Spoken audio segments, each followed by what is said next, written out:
तो नमस्कार बच्चों, आज फिर आ गए हम अपनी अगली क्लास लेकर। जो हमारी सीरीज़ चल रही थी कि हम नाइन्थ क्लास के साइंस के सारे टॉपिक्स कवर कर रहे थे, उसमें हम आगे कंटिन्यू करते करते हम आ गए हैं चैप्टर के ऊपर जो है हमारा एनर्जी। वर्क एंड एनर्जी हम चैप्टर हमारा कर रहे थे, जिसमें हमने वर्क के बारे में पढ़ लिया है। वर्क डन कब होता है, फोर्स का कितना पार्ट है उसके अंदर, डिस्प्लेसमेंट होने पे भी फोर्स होता है, किस एंगल पे फोर्स लगने पे फोर्स के कारण वो वर्क डन हो रहा है या नहीं हो रहा है। अगर फोर्स की डायरेक्शन में ही वर्क डन हो रहा है तो वो पॉजिटिव वर्क डन है। फोर्स अपोजिट साइड लग रही है, फोर्स राइट साइड लग रहा है, लाइक फोर्स लेफ्ट साइड लग रही है, मोशन राइट साइड हो रही है, तो वो हमारा नेगेटिव वर्क डन हो रहा है। और किस एंगल पे लग रही है, लाइक 90 डिग्री पे लग रही है तो हमारा क्या इम्पैक्ट था। 90 डिग्री पे लग रही है अगर हमारी फोर्स, तो हम ये देखते थे कि उसका कोई वर्क डन नहीं है। I am sorry. ओके, तो अब हम हमारा चैप्टर स्टार्ट कर रहे हैं जो कि है एनर्जी। वैसे तो चैप्टर तो कंटिन्यू चल रहा था, इसमें हम एनर्जी पढ़ने आ गए। अब मतलब एनर्जी टॉपिक के ऊपर आ गए। वर्क हमने कर लिया था, एबिलिटी ऑफ डूइंग वर्क ही हमारा क्या है, एनर्जी, ये हमने डिस्कस किया था। बट आज इसको ढंग से पढ़ेंगे और समझेंगे कि एनर्जी क्या है, टाइप्स ऑफ एनर्जी क्या है, इसके अंदर मेन एनर्जी के पार्ट्स क्या हैं और वो एनर्जी कैसे काम करती हैं, कैसे law of conservation of energy क्या है, ये सारी चीज़ें आज हम पढ़ेंगे। तो हम स्टार्ट करते हैं अब एनर्जी। एनर्जी में ज़्यादा कोई लंबी चौड़ी बात नहीं है, बस किसी के अंदर कितनी एनर्जी है हम ये बता सकते हैं कि वो इतना ज़्यादा काम कर सकता है। जस्ट एन एग्जांपल, मतलब लेट्स टेक एन एग्जांपल, ये है कि एक इंसान है, वो एक दिन में 30 पेजेस लिख सकता है, और एक इंसान है वो एक दिन में 50 पेजेस लिख सकता है। यानी एक टाइप से ना वो एक माइलस्टोन अचीव कर रहा है कोई, यानी कितना वर्क डन एक दिन में कर रहा है, वही क्या है उसकी एनर्जी है। एनर्जी क्या, एबिलिटी ऑफ डूइंग वर्क, यानी कितना काम वो कर रहा है, कितना काम ज़्यादा कर रहा है। जैसे मैं 50 केजी उठा सकता हूँ, जस्ट लेट्स कंसिडर, और मेरा फ्रेंड है वो 100 केजी उठा सकता है। इट मीन्स उसकी कैपेसिटी ज़्यादा है, तो उसकी एबिलिटी ज़्यादा है मुझसे काम करने की। तो मैं बोल सकता हूँ कि एबिलिटी ऑफ डूइंग वर्क ही क्या है, मेरा एनर्जी है। एबिलिटी ऑफ डूइंग वर्क ही क्या है, एनर्जी है। ठीक है, एनर्जी हमने समझ लिया सर, आगे चलते हैं। तो एनर्जी के टाइप्स क्या हैं सर। एनर्जी हमारी अर्थ के ऊपर या यूनिवर्स में भी बहुत सारे टाइप में एग्जिस्ट करती है। लाइक लाइट एनर्जी भी दिखती है हमें, हीट एनर्जी भी दिखती है, और पार्टिकल्स कहीं हैं तो हमें मोशन भी दिखती है उनकी। तो टाइप्स ऑफ एनर्जी है हर एक चीज़ के पास। जैसे अब यूँ मान लो कि हम किसी चीज़ को गर्म करते हैं तो वो चीज़ मोशन करना स्टार्ट कर देती है, क्योंकि उसके अंदर काइनेटिक एनर्जी आ जाती है। अब वो चीज़ क्या है, वो मोशन करना स्टार्ट कर रही है, वो क्या है सर, कहाँ से आई, कैसे आई, एनर्जी पहले कौन सी थी अब कौन सी आई है, वो चीज़ें हम पढ़ेंगे। देखो सबसे पहले बात आती है हमारी मैकेनिकल एनर्जी की।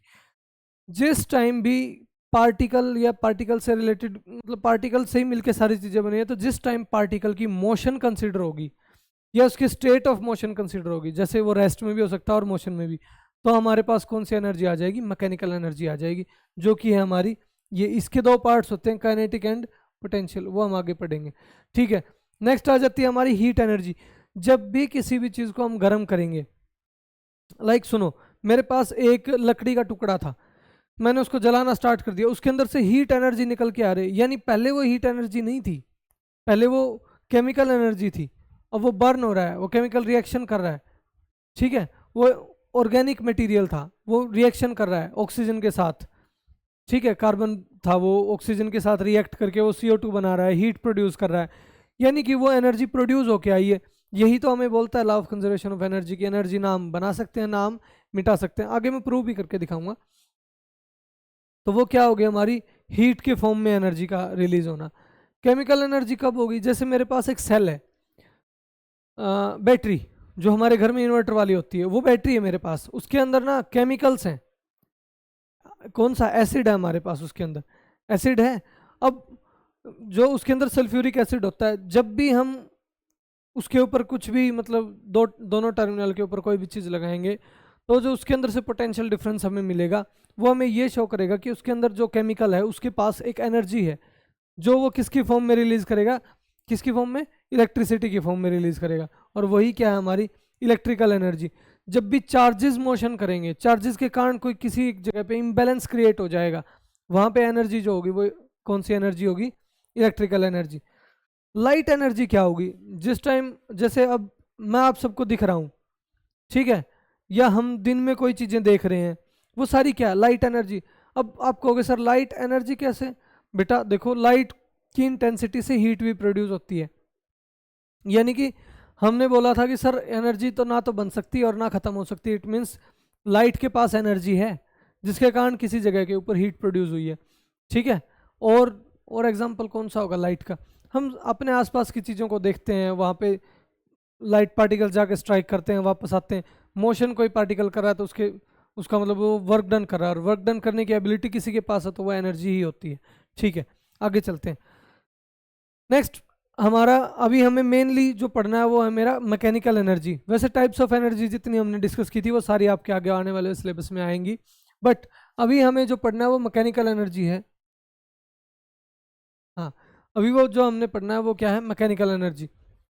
मैकेनिकल एनर्जी दो टाइप की होती है, लाइक आप खुद बताओ, कोई भी एक ऑब्जेक्ट है, ठीक है, वो मैं जैसे खुद को एक ऑब्जेक्ट मान लो और मैं यहाँ पे खड़ा हूँ, तो मेरी स्टेट क्या है, स्टेट ऑफ रेस्ट है, स्टेट ऑफ रेस्ट है।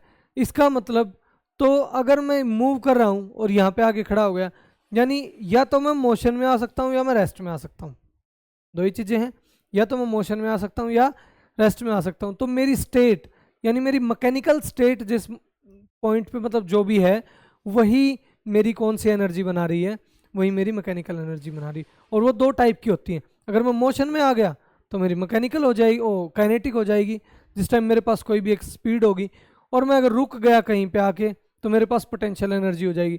अब आप कहोगे सर पोटेंशियल एनर्जी कैसे हुई, आप तो रुके हुए हो। देखो अब हम यूँ बोलते हैं कि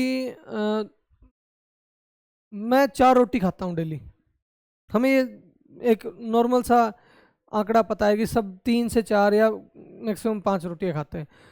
अब वहीं पे आप खुद का एग्जांपल ले लो, आप 3 रोटी खाते हो, अब आप किसी दिन अर्ली मॉर्निंग यूँ सोचो कि मैं आज एक ही रोटी खाऊंगा, कितनी रोटी खाऊंगा, एक ही। इसका मतलब क्या आप एक ही रोटी खाते थे, नहीं, आपका पोटेंशियल था 3 रोटी खाने का, यानी आप 3 रोटी खा सकते हो, आप 3 रोटी खा सकते हो, यानी आप इतना काम कर सकते हो, ठीक है।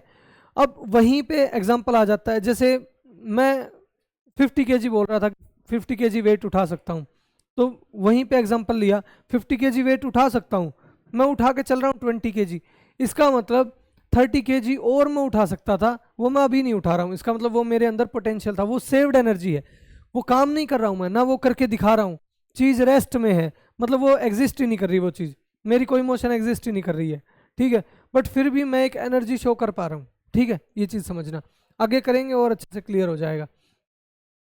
ये देखो, ये तो पोटेंशियल एनर्जी का है। सबसे पहले तो काइनेटिक एनर्जी का डेरिवेशन करते हैं।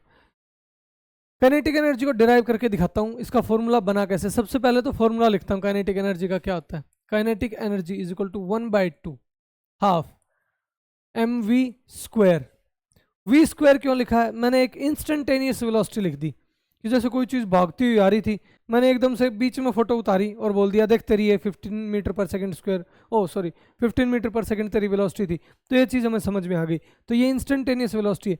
बट जब भी हम किसी भी सिचुएशन को लेते हैं तो हम इनिशियल और फाइनल वेलोसिटी लेंगे, तो डिराइव करते हैं फॉर्मूला, तब देखते हैं। थर्ड इक्वेशन ऑफ मोशन को यूज करके हम डिराइव करेंगे। थर्ड इक्वेशन ऑफ मोशन क्या थी, v² minus u² is equal to 2as। ये मेरा इक्वेशन थी थर्ड, ये हमने इक्वेशन ऑफ मोशन भी डिराइव कर रखी है, हमारी प्लेलिस्ट में आपको मिल जाएंगी, और इनके बेस पे मैंने न्यूमेरिकल्स भी करके दिखाए हैं, वो भी आप देख सकते हो, ठीक है। ये मेरे पास इक्वेशन थी। वर्क का फॉर्मूला हमने पिछली क्लास में किया था, वो क्या था, F.S। अगर मैं बोलूँ जिस साइड फोर्स लग रही है उसी साइड मोशन है, तो मेरा डॉट प्रोडक्ट हट के यहाँ पे cos 0 डिग्री लग जाता है, और cos 0 ही मेरा क्या था, 1 था, तो मैं डायरेक्ट इसको Fs ही लिख लेता हूँ, यानी मैं इसको रब ही कर देता हूँ, सारी चीज़ों को रब कर दिया, तो मेरा ये Fs ही रहेगा। फोर्स क्या होता है मेरा, मास इंटू एक्सेलरेशन, याद है फॉर्मूला फोर्स का, मास इंटू एक्सेलरेशन ही मेरा क्या देता था हमें, फोर्स, जो हमारा सेकेंड लॉ ऑफ मोशन भी था, इंटू एस डिस्प्लेसमेंट। अब यहाँ पे देखो, इस पूरी इक्वेशन में से इस पूरी इक्वेशन में से मैं s की वैल्यू निकाल सकता हूँ ना, ये देखो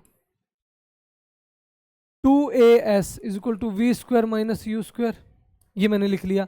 s is equal to v square minus u square is equal to 2a, ये s की वैल्यू आ गई, मैं यहाँ पे पुट करता हूँ m a into v square minus u square by 2a, ये मैंने वैल्यू पुट कर ली, a से a कट हो जाएगा। नेक्स्ट पेज पे आते हैं, मैं इसको कॉपी कर लेता हूँ यहाँ से सो दैट आप अच्छे से समझ पाओ। मूव टू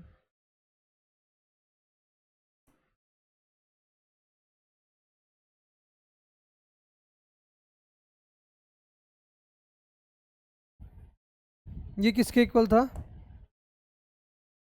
नहीं, ये तो एनर्जी थी, वर्क था ये क्या था? वर्क, ठीक है। Mass into v square minus u square by 2, मैं मास को अंदर मल्टीप्लाई कर लेता हूँ, m बाई 2, मैं बाहर ले आता हूँ, v square minus u square अलग से लिख लेता हूँ, 1/2 अलग लिख लेता हूँ, m v square minus m u square, 1/2 m v square minus 1/2 m u square, ये मेरे पास वर्क का फॉर्मूला आ गया है। ये मेरे पास क्या आ गया? वर्क का फॉर्मूला। और वर्क ही क्या है? मेरी एनर्जी है। कितना काम मैं कर सकता हूँ वही तो मेरी एनर्जी है। तो इसका मतलब तो सर हम इसको क्या लिख सकते हैं? एनर्जी। कौन से स्टेट की एनर्जी? जब आपने फोर्स लगाई और उसकी वजह से बॉडी डिस्प्लेस हुई। एक्सेलरेशन यूज किया था हमने, याद है? कहाँ गया वो? एक्सेलरेशन हमने यूज किया था क्योंकि बॉडी ने क्या, फोर्स के इन्फ्लुएंस में आके डिस्प्लेसमेंट शो की थी। फोर्स के इन्फ्लुएंस में आके अगर डिस्प्लेसमेंट शो करती है तो वो पोटेंशियल वाली एनर्जी नहीं होगी, वो काइनेटिक वाली होगी। पोटेंशियल वाली क्यों नहीं होगी सर? पोटेंशियल तो वो था बेटा जिसके पास सेव्ड एनर्जी है, सेव्ड, वो यूज नहीं कर रहा है, वो उस एनर्जी को यूज नहीं कर रहा। यूज करने पे अगर आ गया तो वो पोटेंशियल से कन्वर्ट हो जाएगी। इसका मतलब तो ये मेरी कौन सी एनर्जी डिराइव हो गई? ये मेरे पास काइनेटिक एनर्जी का फॉर्मूला डिराइव हो गया, जो कि है half m v square minus half m u square. और मैं इसको इंस्टेंटेनियस किसी एक पॉइंट पे कोई वेलोसिटी दे दे कि 20 मीटर पर सेकंड से ही चल रही है कोई बॉडी, तो मैं ये इनिशियल और फाइनल की जगह पे कुछ नहीं पुट करूँगा, सीधा एक इंस्टेंटेनियस वेलोसिटी मान लूँगा, वो होगी मेरी हाफ एम वी स्क्वायर। तो ये मेरे पास आ गया है किसका? काइनेटिक एनर्जी का डेरिवेशन। तो पोटेंशियल एनर्जी देखते हैं वो क्या होती है। ये था हमारे पास, देखो ये कोई भी m मास है, ये कोई भी m मास है, मैं इसको ऐसे उठा के ऊपर तक ले गया और मैं यहाँ ले आया इसको, मैं इसको यहाँ ले आया। अब मेरे पास ये मास है यहाँ पे, ठीक है। जैसे ही मैं इसको छोड़ता हूँ, छोड़ते ही एकदम से नीचे आके गिरेगा, यानी इसके पास अब इतनी कैपेसिटी है। यहाँ रखा था, रेस्ट में था, कोई चक्कर नहीं है, यहाँ ले आए, अगर यहाँ से छोड़ते हैं तो ये नीचे आ रहा है। इसका मतलब यहाँ पहुँचते ही इसके पास एक कैपेसिटी आ गई, क्या? कि ये मूव करके नीचे जा सकता है, यानी किसी के अंदर एक एबिलिटी आ गई, यानी उसके अंदर एनर्जी आ गई। और सर यहाँ पहुँच चुका है, यहाँ से वो चला नहीं है, यहाँ रुका हुआ है, इसका मतलब उसके पास एबिलिटी है जाने की, कर सकता है वो ये काम, कर नहीं रहा है, इसका मतलब तो उसके अंदर पोटेंशियल है। हमें बोलते नहीं है, पेरेंट्स भी बोलते हैं या टीचर्स भी बोलते हैं, बेटा तेरे अंदर पोटेंशियल बहुत है, तू बहुत अच्छा कर सकता है, तू कर नहीं रहा है। इसका मतलब आपके अंदर वो एनर्जी है, आप यूज़ नहीं कर रहे हैं उसको। इसका मतलब इसके पास ये एनर्जी है, इस स्टेट पे ये पहुंच चुका है, इसके पास ये एनर्जी है बट ये यूज़ नहीं कर रहा है। सबसे पहली बात, ये एनर्जी है किसकी वजह से? एक्सेलरेशन ड्यू टू ग्रेविटी की वजह से, जो नीचे की साइड लग रही है। ये एनर्जी किसकी वजह से है? जी की वजह से, जो नीचे की साइड लग रही है। और जी लग क्यों रही है? कोई ना कोई तो वो चीज होगी ना, वो क्या है? मास है, जिसकी वैल्यू क्या है? एम, एम मास है। अच्छा सर, एम मास और एक्सेलरेशन ड्यू टू ग्रेविटी तो इस पॉइंट पे भी लग रही थी जब ये नीचे था। नहीं बेटा, अब इसको हम एक एच हाइट के ऊपर लेके गए, उसको भी मल्टीप्लाई कर देंगे, तो मेरे पास ये फॉर्मूला आ गया है, potential energy is equal to m g h. This is the formula of potential energy. और यही हमें शो करता है कि कोई ऑब्जेक्ट अगर अपनी हाइट पे चला जाता है तो वो एक एनर्जी अटेन कर लेता ड्यू टू इट्स पोजीशन।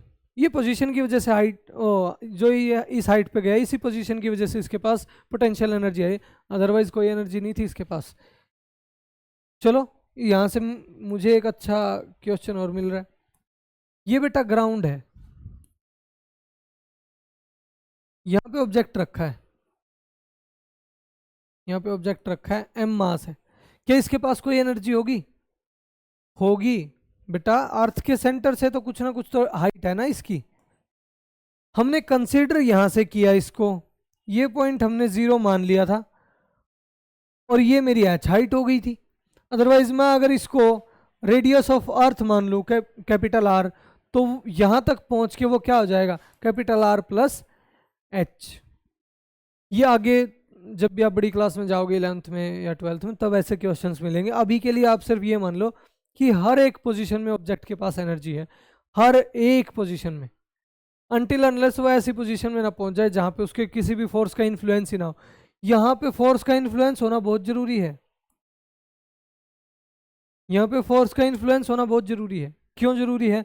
अगर ये एक्सेलरेशन प्रोड्यूस नहीं कर रहा होगा, एक्सेलरेशन कब होती थी, जब कोई फोर्स लग रही है, अगर ये एक्सेलरेशन प्रोड्यूस ना करे, ये जीरो हो जाए, एक्सेलरेशन जीरो हो जाए, तो ये पूरी टर्म क्या हो जाएगी, जीरो, यानी कि उसके पास कोई पोटेंशियल एनर्जी नहीं होगी।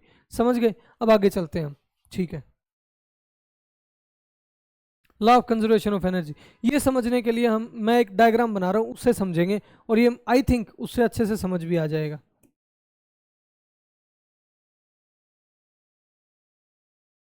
ये मैंने एक क्वेश्चन करवाया भी था आप लोगों को, अगर आप पुरानी वीडियोस देख के आए हैं तो आपको पता भी लग जाएगा, और अगर नहीं देखी है तो ज़रूर देखना उनको।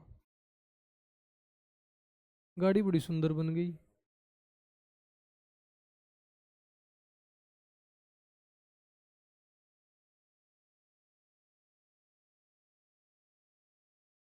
अब एक चीज़ देखो, मैंने यहाँ पे अभी एरो लगाई है और यहाँ पे भी एरो लगाई है, इसका मतलब तो ये दोनों जगह पे ये गाड़ी किस में है, मोशन में है। इस पॉइंट के ऊपर ये गाड़ी क्या है, रेस्ट में है। क्या है? रेस्ट में है ये गाड़ी। यहाँ पे ये गाड़ी क्या है, मोशन में है। यहाँ पे भी ये गाड़ी क्या है, मोशन में है। इसका मतलब तो स्टेट के ऊपर डिपेंड कर रही है ये एनर्जी। सबसे पहले इसके ऊपर कोई एक्सटर्नल फोर्स नहीं लग रही है, ये मान लो।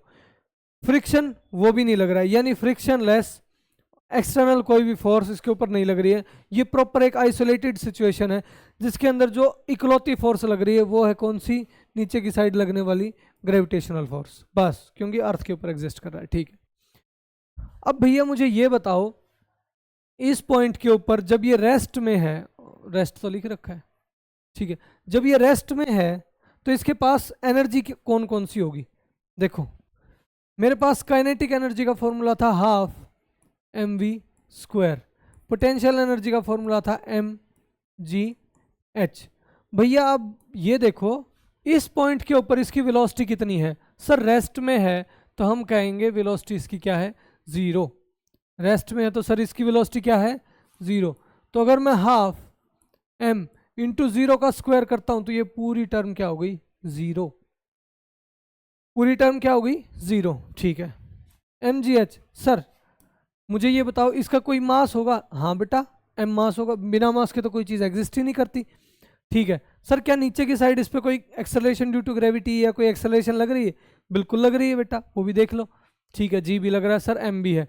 क्या सर ये कोई एक जो हमने बेस माना था, बेस हमने ये मान लिया, क्या सर उससे किसी हाइट पे है? यस बेटा, उससे ये एच हाइट के ऊपर भी है, देख सकते हो आप, उससे ये एक एच हाइट के ऊपर भी है। चलो सर, मुझे ये पता लग गया, इसके पास एच की वैल्यू भी है, जी की वैल्यू भी है और एम की वैल्यू भी है। सर इसके पास एम की वैल्यू भी है, जी की वैल्यू भी है और एच की, इट मीन्स इसकी पोटेंशियल एनर्जी होगी। इसका मतलब इसके पास पोटेंशियल एनर्जी होगी। और क्या बेटा, इस पूरे सिचुएशन को समझ के हमें ये लगा कि ये अपनी मैक्सिमम हाइट पे है? अपनी मैक्सिमम हाइट पे मास चेंज होगा? नहीं। अर्थ के ऊपर रह रहे हैं, ग्रेविटेशनल फोर्स चेंज होगी? नहीं। इसका मतलब तो सर हाइट बढ़ा घटा सकते हैं। अगर हाइट मैक्सिमम है तो इसकी मैं बोल सकता हूँ कि पोटेंशियल एनर्जी क्या हो जाएगी, मैक्सिमम हो जाएगी। पोटेंशियल एनर्जी क्या हो जाएगी, मैक्सिमम। अब हमने एक चीज़ तो पढ़ ली थी कि सर एनर्जी को हम ना बना सकते हैं ना हम ख़त्म कर सकते हैं, यही law of conservation of energy. अच्छा सर, तो फिर यहाँ पे हमें प्रूव करके दिखाओ। देखो, आ जाओ। भैया यहाँ पे इसके पास पोटेंशियल एनर्जी है मैक्स एंड काइनेटिक एनर्जी है 0। जब भी ये गाड़ी यहाँ से एक्सेलरेशन ड्यू टू ग्रेविटी की वजह से मोशन करना स्टार्ट करेगी, सर हमने फोर्स नहीं लगाया, हमने फोर्स नहीं लगाया, हमने बिल्कुल भी फोर्स नहीं दिया। किसने लगाया फोर्स? ग्रेविटी ने। उसकी वजह से ये मोशन में आ गई, मोशन में आ गई तो इसके पास वेलोसिटी हो गई है कुछ एक्स वाई जेड कोई भी एक हाइट। यहाँ पे अराउंड अराउंड मुझे लग रहा है कि ये हाफ हाइट है, ये हाइट हाफ है। मैं इसको h/2 लिख देता हूँ, ठीक है, हाफ हाइट पे है। अब इसके पास वेलोसिटी भी है। सर आओ यहाँ पे आप mg/h/2 पुट करो, तो सर जो आपकी मैक्सिमम पोटेंशियल एनर्जी थी उस मैक्सिमम का ये तो हाफ हो गया, हाफ हो गया ना। अब हाफ एनर्जी है इसके पास पोटेंशियल एनर्जी, तो सर बची हुई एनर्जी कहाँ गई? सर बची हुई एनर्जी कहाँ गई? देखो क्या ये ऑब्जेक्ट मोशन में आ गया? यहाँ पे वेलोसिटी हो गई, यस सर ये देखो इसके पास वेलोसिटी आ गई है।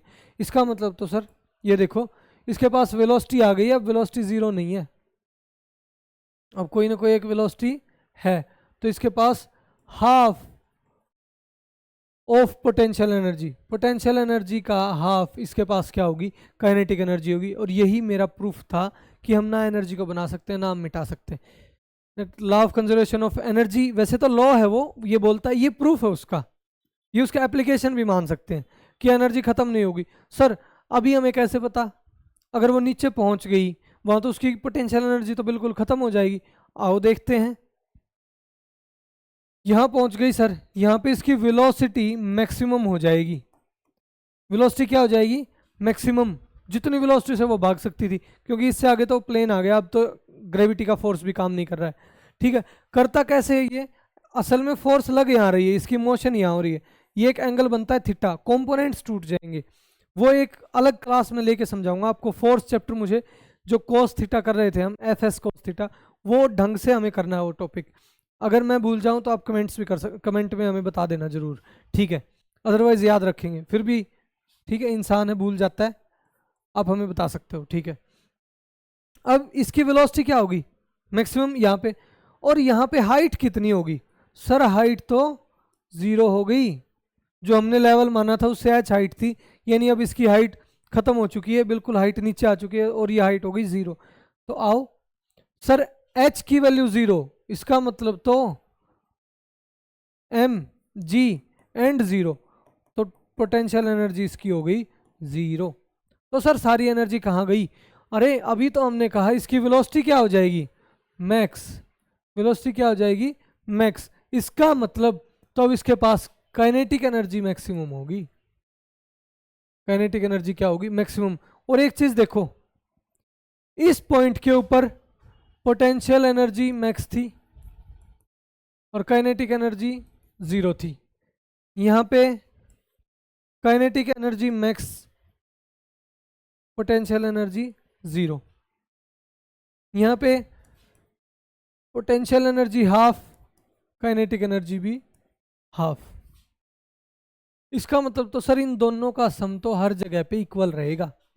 अगर यहाँ पे ऐड करके देखता हूँ मैक्सिमम प्लस 0 तो मैक्सिमम बन रहा है, यहाँ भी मैक्सिमम प्लस 0 मैक्सिमम बन रहा है, यहाँ पोटेंशियल एनर्जी का हाफ, मैक्सिमम का हाफ, यहाँ मैक्स हाफ लिख देता हूँ मैं, तो ये भी मैक्स का हाफ हो जाएगा, max bye 2 plus max bye 2 अगर मैं लिख रहा हूँ तो ये मैक्सिमम बन रहा है वापस से। हर जगह पे इनका एडिशन तो मैक्सिमम ही बन रहा है। वैसे मैक्सिमम कोई यूनिट नहीं होती, ये मैंने वैसे ही दिख गया कि ये प्रैक्टिकली सॉल्व हो रहा है तो करवा दिया।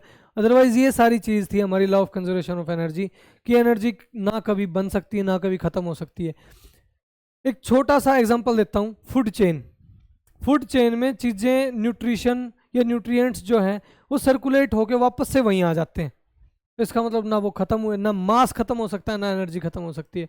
अब आप कहोगे सर हम किसी चीज़ को जला देते हैं तो एनर्जी तो खत्म हो गई। बेटा एनर्जी खत्म नहीं हुई, एनर्जी खत्म नहीं हुई, वो चेंज होकर दूसरी स्टेट में चली गई है। दूसरी स्टेट में किसमें सर?